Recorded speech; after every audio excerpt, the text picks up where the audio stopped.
Bienvenue à cette célébration. Vous devez noter aujourd'hui qu'on a quelqu'un de nouveau.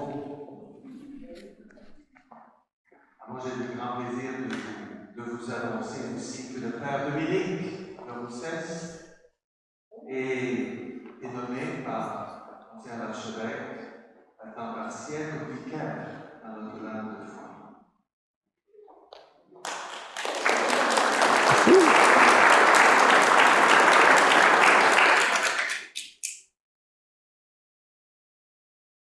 Il est de Québec. Il a grandi à Cap-Rouge. Sa mère, Ginette Gay, a d'ailleurs été agente pastorale à Saint-Mathieu. Dominique a fait partie de la famille Marie-Jeunesse pendant 24 ans. Elle est tout jeune, quand il avait 24 ans, il a commencé à marcher.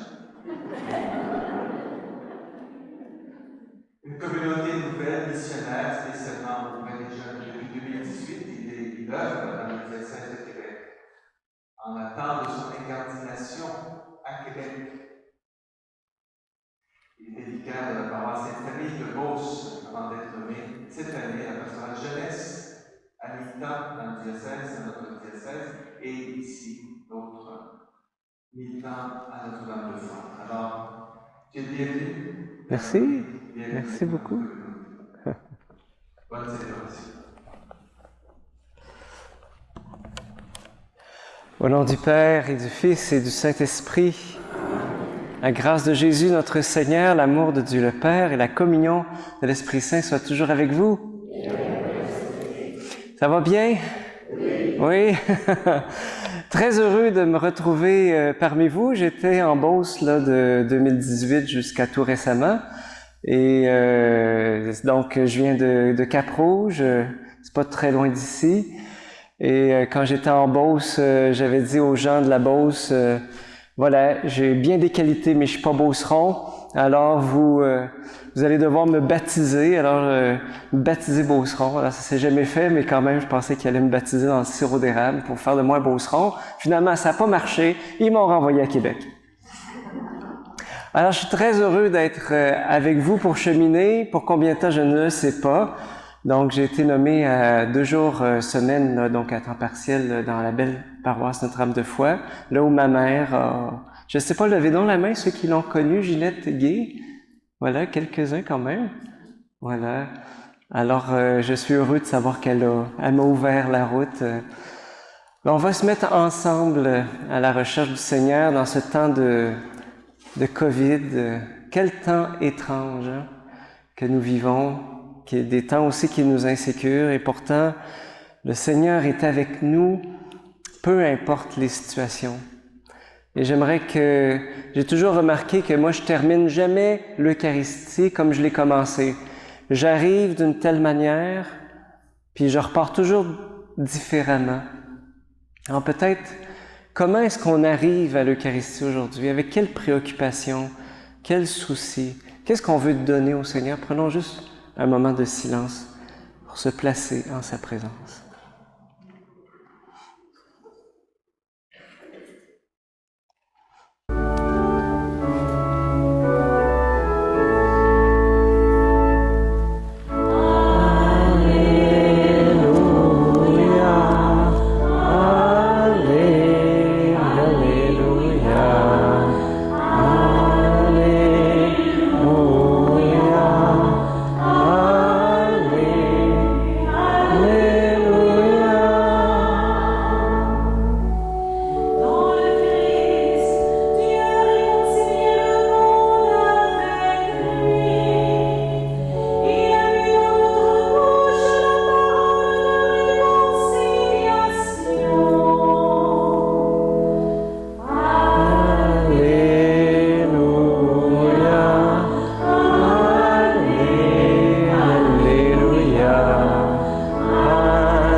Le Seigneur soit avec vous. Évangile de Jésus-Christ selon saint Matthieu.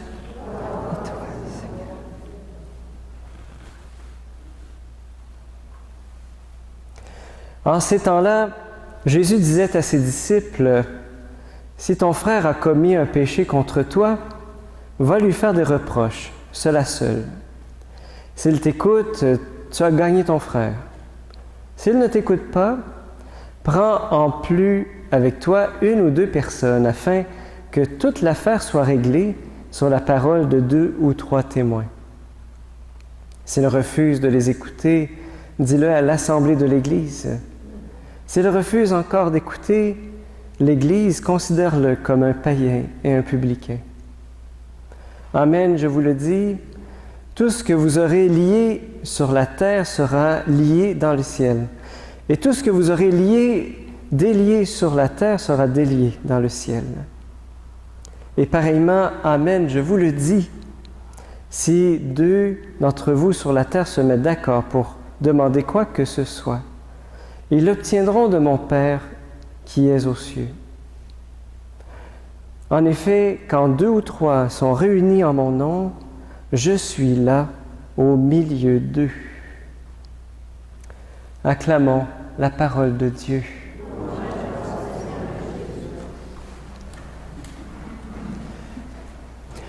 Je sais que vous ne pouvez pas parler à cause des masques, mais j'aurais besoin de savoir combien de minutes j'ai pour l'homélie. Alors simplement, vous pouvez lever les mains. Donc, j'ai un monsieur qui me dit 2 minutes, l'autre à côté 5 minutes. Voilà, 10 minutes, 5 minutes, 7 minutes. C'est bon. De ce côté-là, on me donne combien? 10 minutes? Wow! OK, c'est bon. Fait que là, si je fais une moyenne, ça donne à peu près 7-8 minutes, c'est bon? OK, super.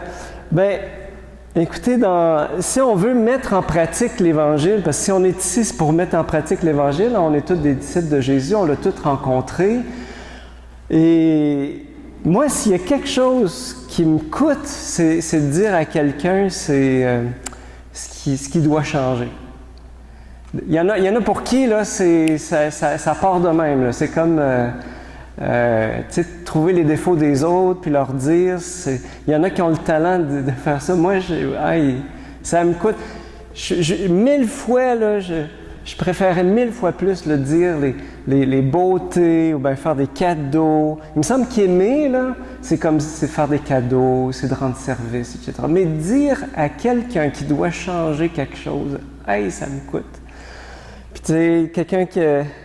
il me semble que tu bois pas mal. Il me semble que ça te fait pas de bien. Il me semble que tu passes beaucoup de temps devant l'écran. Il me semble que tu devrais sortir un peu, ça te ferait du bien.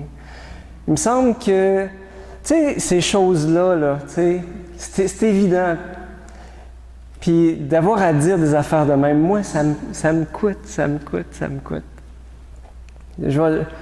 Puis la grosse tentation, c'est de dire, il est adulte, il sait ce qu'il fait, pas besoin de dire quoi que ce soit. T'sais. Mais finalement, c'est comme de dire, au fond, je m'en fous. Fais ce que tu veux, je m'en fous. Hein? C'est comme, la charité, c'est de dire, je veux tellement ton bien. Puis il y a des fois que on est comme dans notre tête. Hein? On est comme dans notre tête, il y a une parole des Proverbes qui dit « Toutes les voies de l'homme sont pures à ses propres yeux, mais le Seigneur pèse les esprits. » C'est vrai que des fois, on est dans notre bulle. On est dans notre bulle. Tu sais, quand quelqu'un a un problème de boisson, on lui dit « Ben non, je fais juste boire un petit peu. Hein? Tout le monde peut boire un petit peu. » Et la première étape des AA, c'est de dire hey, « j'ai un problème ». Alors, ça nous prend quelqu'un de courageux qui va se faire accueillir avec une brique et un fanal. Ben moi, ça m'est déjà arrivé. Ça m'est déjà arrivé que quelqu'un a eu à prendre son courage pour me dire quelque chose. En fait, c'est mon père. Vous savez, quand j'étais allé au séminaire Saint-François, je n'étais pas super populaire. Mais à un moment donné, en secondaire 2, est arrivé un événement providentiel. On faisait une pièce de théâtre dans ma classe en anglais. Puis j'étais avec 2 clowns dans la classe, puis on a réussi à faire rire toute la classe. Dans cette pièce de théâtre qu'on avait faite, je faisais un prof de maths, puis je m'appelais Bob. Et là, on a fait rire toute la classe.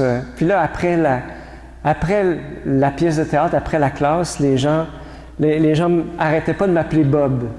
Alors, intérieurement, je me suis dit, ça y est, c'est l'heure de la popularité. Alors, et là, le mot s'est transmis de classe en classe. Tous les jeunes de secondaire 2 me disaient « Hey, salut Bob, comment ça va? » Et là, je me suis mis à me construire une image.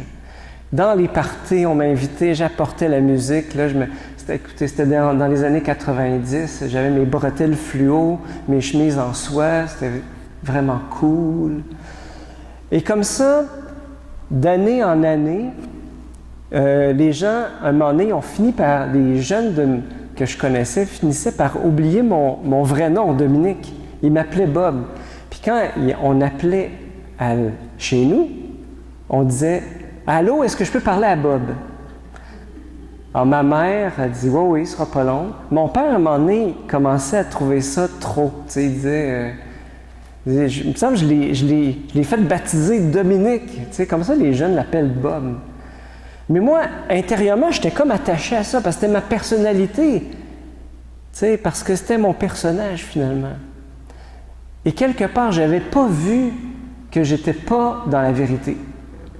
Il y avait quelque chose de moi que j'aimais pas puis que je voulais cacher en voulant jouer un rôle. Toutes les voies de l'homme sont pures à ses propres yeux, mais le Seigneur pèse les esprits. Et il a fallu, à un moment donné, j'avais 18 ans. Donc, ça a duré de 14 ans à 18 ans. Quand mon père s'est assis avec moi, il dit « Écoute, là, il faut qu'on se parle. » Quand les gens appellent ici, ils demandent Bob. Ils ne savent même plus c'est quoi ton prénom. Quand on t'a fait baptiser, ta mère et moi, on t'a appelé Dominique. Et là, j'ai comme réalisé, en fait, toute la carapace que je m'étais bâtie. Et j'ai comme réalisé, en fait, que je ne m'aimais pas. Ça me demandait beaucoup d'amour. Si je n'avais pas cru que mon père m'aimait, je l'aurais envoyé paître, là. Mais je sentais que amour et vérité étaient dans sa parole. Et c'est comme ça que j'ai pu, tu sais, j'ai dit, oui, Pat, je pense que tu as raison. J'ai dû faire toute une campagne de désinformation, ou plutôt de réinformation de mes amis en disant, non, écoutez, Bob est mort. Bob est mort. Tu sais, mon nom, c'est Dominique, là. Mais ça a été l'occasion aussi de tout un travail sur moi. Ça vous est-il déjà arrivé que quelqu'un a pris son courage à 2 mains, là? Ça lui a demandé tout son petit change pour vous dire quelque chose, mais quelque chose qui vous sert encore. Ça demande de l'amour de dire à quelqu'un sa vérité, mais qu'est-ce que ça peut être libérateur? Une autre parole de Jésus dans l'Évangile qui dit « Vous connaîtrez la vérité et la vérité vous rendra libre. » C'est comme quand on regarde Jésus, son sacrifice sur la croix. Tu sais, il est l'agneau de Dieu qui enlève le péché du monde. C'est notre sauveur. Mais si je dis « Oh non, moi je suis quelqu'un de correct, j'ai pas de péché. » C'est comme on dit « OK, c'est beau Seigneur, merci. Hein? T'es mort sur la croix, hey, merci, merci. » Mais il ne fallait pas en faire autant. Il ne fallait pas en faire autant parce que ben, de toute façon, ça ne sert à rien. Ça ne sert à rien, mais je suis une bonne personne. Non, Seigneur, descends de la croix, c'est correct. Tu n'étais pas obligé d'aller si loin. Je sais que tu es vrai Dieu, vrai homme. Tu es allé sur la croix, tu as eu des clous dans les mains, dans les pieds pour m'aimer, pour que ton sang coule sur mon âme, pour que je sois racheté pour l'éternité. Mais c'était absolument pour rien. Je suis vraiment une bonne personne.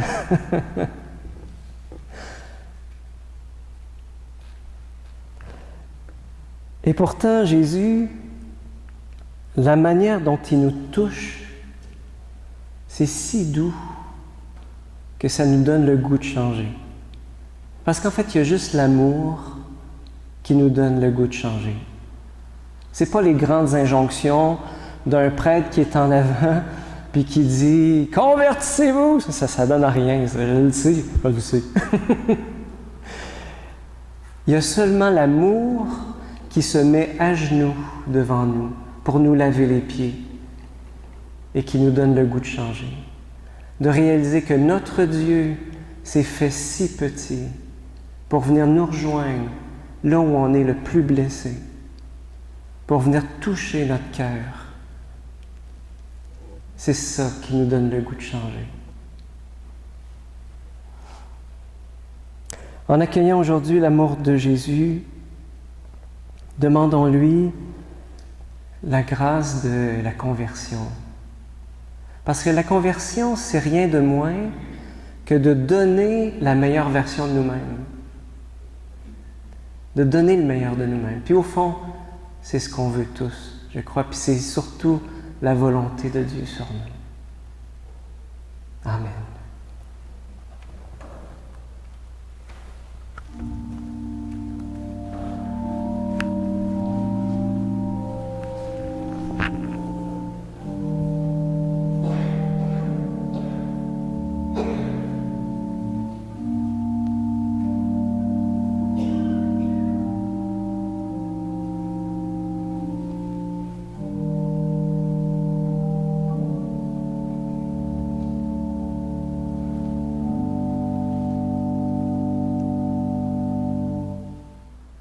On peut fermer les yeux ensemble.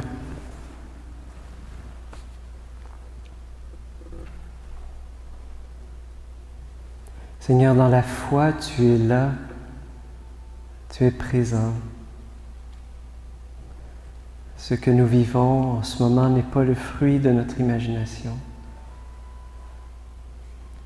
mais toi qui viens en nous, qui viens me visiter. Seigneur, je m'abandonne complètement à toi. Je te donne ce soir la permission de m'aimer. Je t'abandonne mes soucis, je te donne tout ce que je vis. Apprends-moi à aimer comme toi et à me laisser aimer.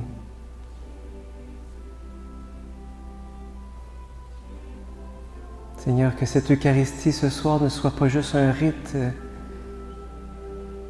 mais une rencontre avec toi.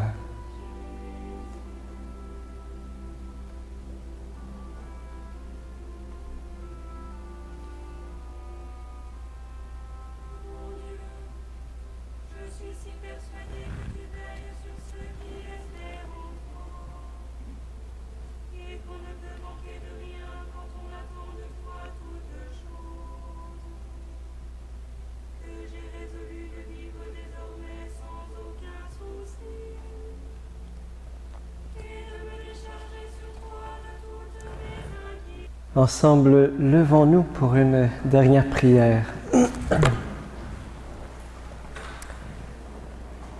Par ta parole et par ton pain, Seigneur, tu nourris et fortifies tes fidèles.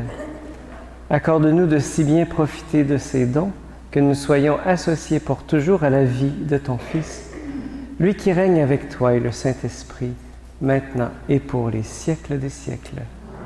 Alors voilà. Le Seigneur soit avec vous. Que Dieu Tout-Puissant vous bénisse et vous garde, le Père, le Fils et le Saint-Esprit. Allez, bonne semaine, allez dans la paix du Christ. Et au revoir à toutes les personnes qui nous écoutent à la caméra. Et n'oubliez pas que pour suivre les homélies, vous allez sur le site NDF-TV. Bye bye.